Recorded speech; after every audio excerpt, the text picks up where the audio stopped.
No creature captivates the imagination and haunts the fears of people more than the Rusalka. Or, as most people nowadays believe, the Rusalka is known as an enchanting siren luring their victims near swamps and lakes to a watery grave. Yet, this isn't how the tales began. This video delves into the history and metamorphosis of the undead maiden. Welcome to the enigmas of mythology. The Rusalka. Imagine yourself taking a stroll at night near a lake in Eastern Europe, and from within the shroud of mist, you hear the soft singing of a lovely voice. Intrigued, you approach the water's edge and through the reeds, catch sight of a woman swimming in the lake, her pale face surrounded by a lengthy mane of green-tinted hair streaming behind her. The cold of the night doesn't appear to affect her, as she stands, playfully splashing the lake water across her bare form. You realize you're standing at the lake's brink, wondering how you arrived there, and as you look up, you notice she's now facing you. She possesses an ethereal beauty, emerging from the mysterious waters, her hair long and unbound, flowing like the very currents of the lake she inhabits. You notice the gleam in her eyes. Initially, you think it's the moonlight, but as she draws nearer, you discern that the light emanates from within, leaving you immobile. The last sensation you experience is her icy body pressed against you and her lengthy, damp locks enveloping you tightly as she pulls you into the lake. The contemporary Rusalka, often portrayed as an undead entity, is tragically bound to water. Her sorrowful fate is linked to a desperate escape from mistreatment, leading to her drowning or a forced end due to an unwanted pregnancy, lurking in various waters, be it rivers, lakes, or murky swamps. The Rusalka appears as mesmerizing women, their hair a spectrum of shades from deep green to jet black, cascading around them like aquatic veils. They wield an almost magnetic allure, drawing victims with their enchanting beauty or a voice that hypnotizes like a siren's call. These beings ensnare the unwary with an eerie intimacy. Victims, once within reach, find themselves entangled in a lethal embrace, ensnared by legs and hair that coil with unnatural strength, dragging them to a watery grave. An escape as futile as it is inevitable. Their skin becomes as slippery as the water's surface, rendering resistance a lost cause. Some tales speak of a more whimsical, yet sinister Rusalka, who would tickle her victims into breathlessness before their final plunge into the depths. The soul of the Rusalka would remain trapped in this form until her death was avenged. For those who think they could elude her allure, the Rusalka can manifest in whatever form the victim finds beautiful. If the sight of a naked woman with pale, white hair and flowing green hair and glowing eyes doesn't already signal a Rusalka to you, then look for a comb made of fish bones as a common giveaway, where long hair is said to symbolize a wild and unruly spirit. In stark contrast, the traditional Slavic portrayal of womanhood, where married women wear their hair in tightly braided styles above the water. Rusalki are depicted with slender figures, their skin pale, and hair undulating in hues of blonde, brown, or even mystical green, sometimes with eyes that blaze like emerald fire. Yet beneath the surface, some legends describe a more mischievous and decadent form in certain regions. Rusalki intertwined with forest and swamp lore, like the Boginka, the forest goddess, or the Leshi, the wild woman, adorned with garbs of leaves and bark. They are a fusion of woodland and water spirits in the early chapters of Slavic mythology. The Rusalka was not the fierce creature we know today. She was a symbol of fertility and benevolence, a guardian spirit of nature. These early Rusalki emerged with the spring, dancing gracefully near lakes and rivers. Their presence was a blessing that brought life and vitality to the crops and the earth. Deeply rooted in the traditions of early Slavic paganism, they were seen as protectors of water, their domain regarded as a sacred source of life. But as history turned its pages, so too did the story of the Rusalka. The 19th century brought a tide of change that swept across the Slavic lands, reshaping the Rusalka's image from a nurturing spirit to a vengeful water demon.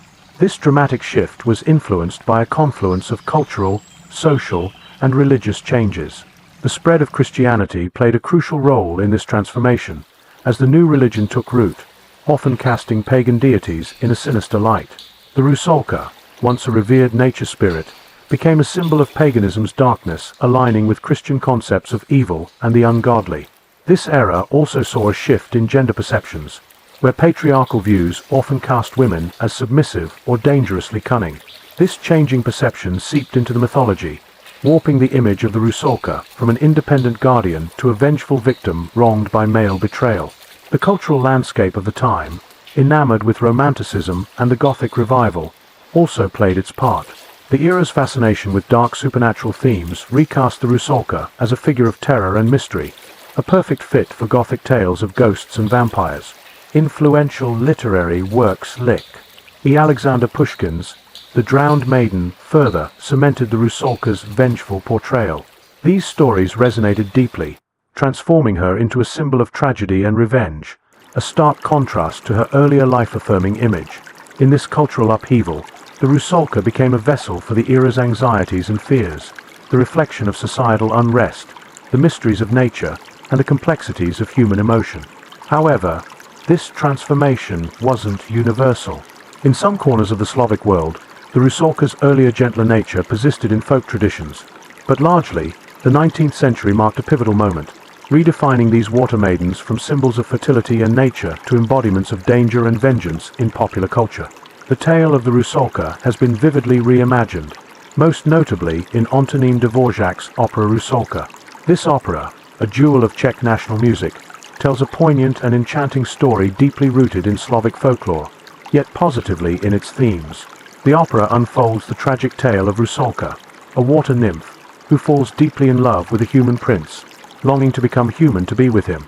Rusalka seeks the help of a witch, Jezebaba. The witch grants her wish, but with a grave cost.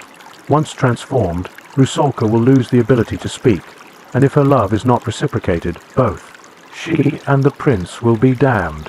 Rusalka's transformation into a human is a poignant symbol of love's sacrifices and the pain of unfulfilled desires.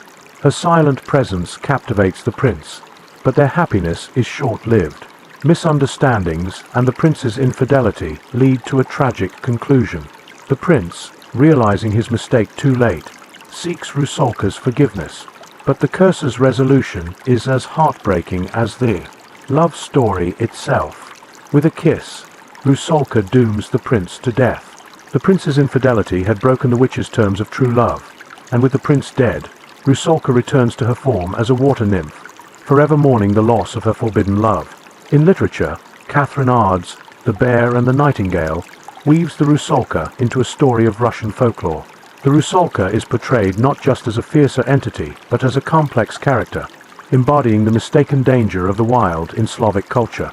The mystical allure of the Rusalka extends beyond folklore into traditional observances, notably Rusalka Week.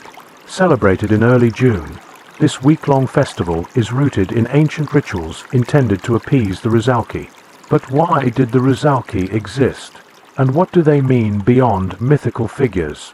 Rusalki resonate profoundly, not just within Slavic culture but all of humanity, embodying the nuanced interplay between humanity and nature and mirroring complex themes of gender, love, and the metaphysical.